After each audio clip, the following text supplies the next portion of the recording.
Good afternoon. Welcome everyone to our monthly Business Solutions Networking, BSN. Thank you all for being here. Thank you for all.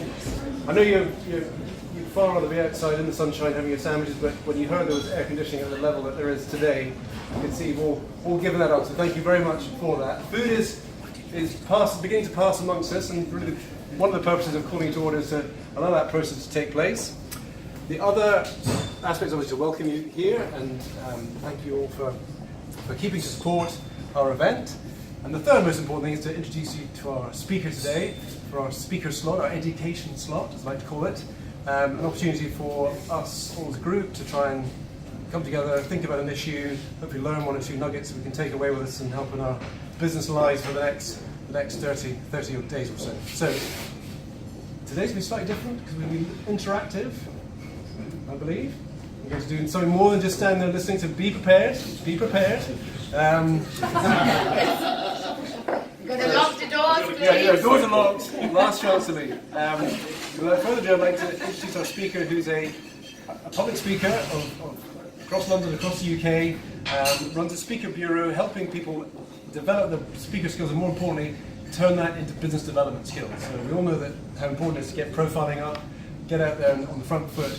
But the actual, it's basically thinking about looking at opportunities to speak, but actually then turning that into business, turning it into clients, business development. That's what our speaker here helps us with. So without further ado, can I introduce you to Annik Petrou from Speaker Express. Thank you. Lovely to have you here. Thank you. Thank you. Yeah, I can see not everyone is clapping. It's okay. I hope I get one at the end, right? So I have been into, the speaking business for a number of years, not because I thought I was a good speaker, and definitely not because I loved it. Totally the opposite. I hated it, and I was always one of those. I'm not sure, maybe some of you can relate to that. I always had like a really big mouth. I was always loud to mask all my insecurities. And then I found over the years that there was a direct correlation between people who made good money, people who got promoted, people who, made it up the career ladder, and they had the ability to pitch themselves, to sell themselves, and I just didn't. I got never promoted, once actually, but I think they felt sorry for me because I've been there for so long. And then in 2011, I developed a really good track record of being fired. Not once, but twice. Anyone been fired before? Is it always me? Good, thank God. It's not the only one. It's terrifying in the moment, but then I had to make it work. And I think I can see like a lot of you, you look very serious. You're the people I always used to be scared of, and I might still. But today, I just want to talk a little bit about pitching and a little bit about finding ways to just build connections faster with people. And we have seen such a big difference. For example, we worked years and years ago, we worked with this guy.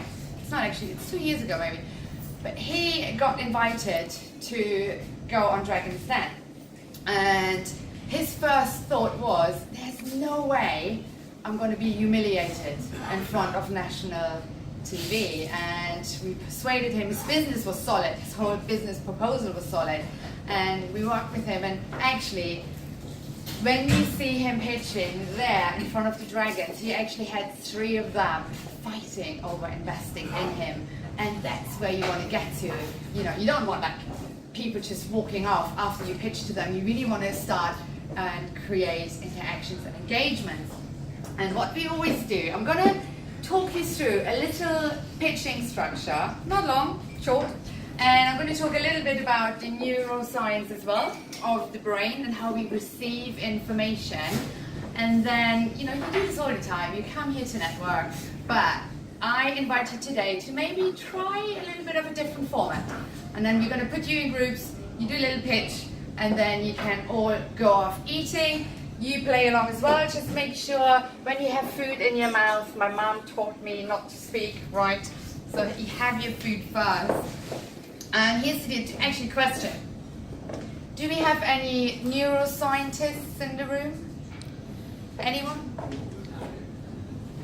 No? Just checking, because there isn't a lot of proof I have for what I am about to say. Because if you think about the brain and brain science and brain research, it keeps changing, it keeps, developing in different areas. But as far as we know now, when it comes to communication, receiving information, our brain over the millions of years is developed in 3 different layers. So there's they call it, the reptilian brain or the crocodile brain, where whenever you meet someone, not even by choice, but your brain subconsciously, it will think first, am I safe? Is that person about to eat me? Obviously, clearly, not these days, but these dangers were years and years ago present. And then just think about this from a communication point of view, because we always think when we communicate and when we talk to someone, we make a logical statement and it will be perceived by the person in the logical part of their brain, but that's not the case. It goes into the reptilian part of the brain first, so they make a snapshot of a decision, okay, am I safe talking to this person? And then it goes into the second layer, the midbrain, and that's the part I really encourage you today to play with a little bit more. When I teach you the structure, you will understand why. Because in the midbrain, that's where people develop trust, develop rapport, and where they really develop a certain feeling about someone. Because I find far too often when we go into corporates and pitch, or we have people coming to us to pitch, they always start with the logical bit. We are this, we have been there, we have done that. And it's just all too logical, and part of us just wants to think, who are you? Can I trust you? Right? And then obviously, the third part of the brain is the neocortex, and that's the logical part. We always think we communicate with, but most of the time we don't, because it comes into our rapport building system, the midbrain first, right? So here's what I'd love you to do. If you haven't paid any attention yet, start now. Because I'm going to teach you a little structure, and then I'd love you to just test it out. Like obviously, you all have your own business, you all have something to pitch, right? An idea, a project. Everyone? Good. And here's what I'd love you to do. Let's see, let's just do 3 steps, because they will be really, really easy to remember, okay? So in a minute, when you're with a partner, I want you to start with step 1. So instead of saying, what would I say? God, years ago, I would always say, I'm a speaker trainer. Seriously, I bored myself to death. So don't give them a logical statement of what it is you do, but tell them the problem you're solving. Just go a little bit deeper, to hook them a little bit more. Like I would always say to people, we help you to get speaking gigs to raise visibility for your business, or we teach you certain pitching structures so you can turn over more money, these kind of things. So think about what's the problem you're solving, right? And then the second bit, and I think, how many of you are English? Hands up? Most of you. So I've heard, I'm not saying the Germans are any better, by the way, I'm German if you haven't noticed, not by choice. I was born there, and as soon as I could, I moved to London about 14 years ago now, because I just like it here a lot more. And so step number 2 is a little bit about, it's about your credibility, and often I don't know if it's male or female specific, but we don't really like bragging about ourselves, right? But this is the part where you tell them things like, I've written a book, I've won an award. Just really go a bit deeper. Or our business, this is now where you can engage the logic a bit more, right? Our business has been growing by 785% year on year, whatever it is, but please make sure it's true, right? And the third step is all about creating results. Shout out some results. What are some results your business creates? 6-1. Say again? 6-1. Okay. Either heckler or someone, was it English? I didn't even understand. You can explain it to me later, right? Over a beer you pay for. Shout out some some results. Like, what are some results you're creating with your business? Showed somebody an extra £50,000 they didn't realise they had. There you go. Like something really, really specific. And here it's a good place, like to maybe even use a little case study. It's too rarely that I hear people telling me stories, you know, like what I shared earlier when I worked from the guy at Dragon's Den. Like, it's a case study. Like, bring those stories in. Because again, those stories create the emotional connection when you pitch to someone, or you know, when you are in front of like someone new and you haven't built the trust or the rapport yet. It's the storytelling bit that will help you, you know, create that level of deeper connection. Any questions? Okay, so let me just repeat the steps. So what I want you to do in a minute, find someone you haven't met before. I'm sure a lot of you have been here a number of times, but find someone new, like someone who doesn't know you, and obviously say your name, say what you do.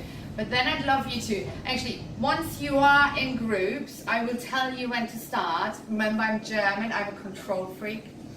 So I will tell you, like when and then when to swap. But what I want you to do is, you know, step number one, tell them about the problem you're solving, but go a bit deeper into it from an engaging point of view. Instead of just, you know, blurting at them, I'm an accountant, you know, just work a bit deeper on what the problem actually is you solve for them. Then go into your credibility, that can be your years of expertise, or, you know, whatever makes you shine. Like, we have worked with so many like different people, getting them on TEDx stages, or, you know, pitching for millions of euros of investment successfully, these kind of things. And then step number 3, what was step number 3? Case study? Yes, like use some facts, a case study, but build it into a story, you know, something that makes them just really come alive listening to it. Cool? So let me do that. Can you all do me a favor? I know we're not in school, but can you all raise your right arm? I'll tell you why in a minute. So I'd love you to know, find a partner, and when you see me raising my arm, all I want you to do is stop talking and listen for more instructions. Make sense? Any questions? Any more heckling? Comments? No, you're fine. Just checking. Okay, let's do that. Let's find a partner, someone you haven't met.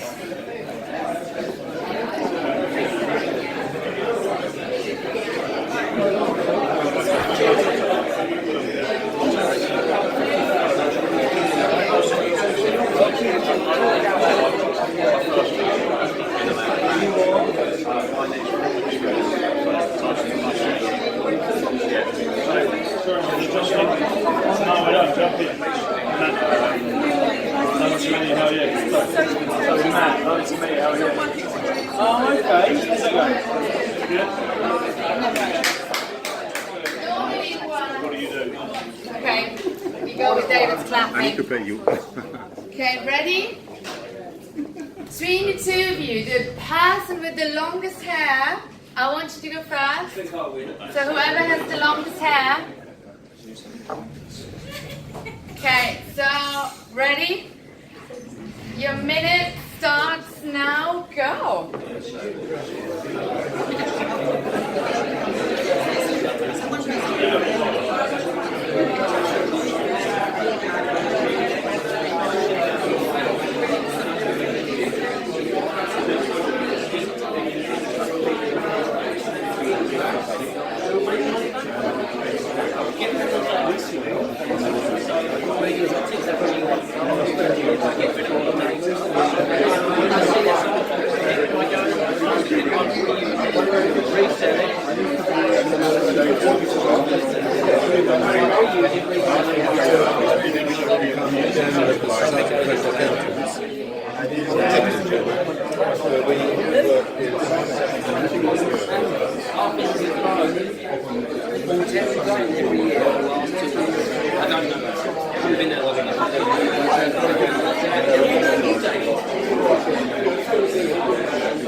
you with the person who was just pitching is now quiet, and the other person, if you were listening, I hope you were listening, give them some feedback, like what landed really well, because often, you know, there is always like a certain phrase, a certain story, a certain metaphor, something that landed really well, you know, or if there's a stretch, something you observe they could do even better, give them some really quick feedback.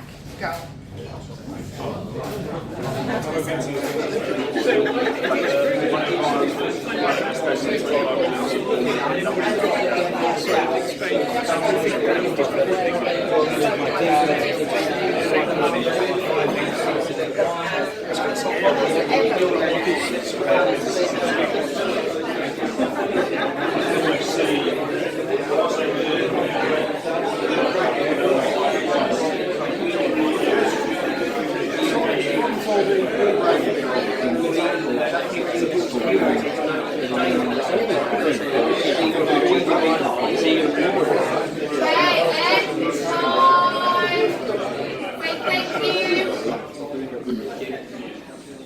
Thank you, partner.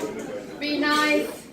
Something we Germans we are not known for, to be nice and say thank you. Any Germans in the room, I shouldn't make too much fun. Because there are some nice ones out there, right? Okay, swap around. So it's a minute for the other person. Do your 3 steps and most importantly get a story in. And then we do feedback as well. Your minute starts now. Go.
Okay, and time.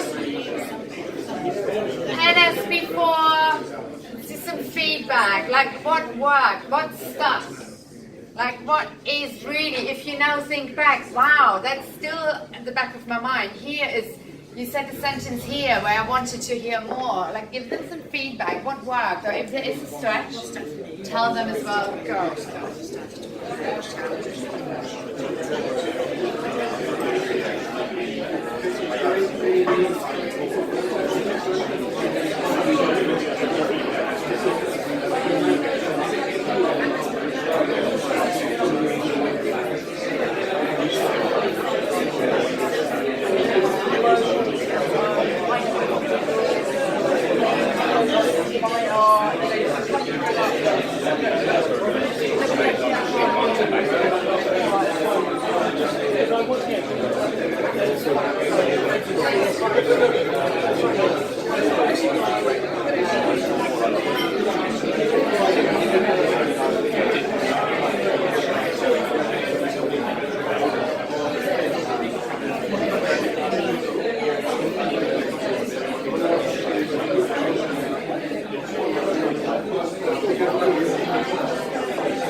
Thank you, partner. And I'd love to hear. Lift it up, everyone. I'd love to hear really quickly, what was some feedback you got? What is something they said you did well? I'm just nosy, remember? Just shout out some feedback you got. Otherwise I pick on people, this is my favorite thing. What was some feedback you got? Something. Hang on guys, listen. David works with a number of law firms, and I have quite a good connection with law firms, so I can help them. Okay, so you connected. Okay, no, I was more interested in feedback. I think you guys are more interested in drinks and food, which I understand. So let me wrap up. Here's one more thing I want to say. Now, hands up really quickly if you speak a lot already. A few of you. Now, one thing I have noticed to anyone who's not yet, really active on the speaking circuit, but one thing I have noticed, no matter who you are and no matter where you speak, there will always be someone who might not like you. There might be 2 or 3 people here in the room who think, who is this German woman there on stage? Get off. And that's okay. People judge you. There's nothing you can do about it. The most important thing is just to have fun with it. And thirdly, because we notice this a lot when people go into, especially when they pitch to, really like senior people, big boardrooms, massive contracts, it's really about getting the understanding that even though you have your PowerPoints and all your presentation is laid out really logically, those people are only human as well in front of you, and it is that feeling level, that emotional level that is created in the mid-layer of your brain. This is where your logical information will hit first. So remember, it is about creating relationships and making connections, and most importantly, do it as often as possible. Because the more often you do it, the better you get. And remember what I said at the beginning, there is a massive positive correlation to your ability to pitch and to sell yourself, linked back to your bank account. I'm going to hand over back to David. Thank you very much, and enjoy your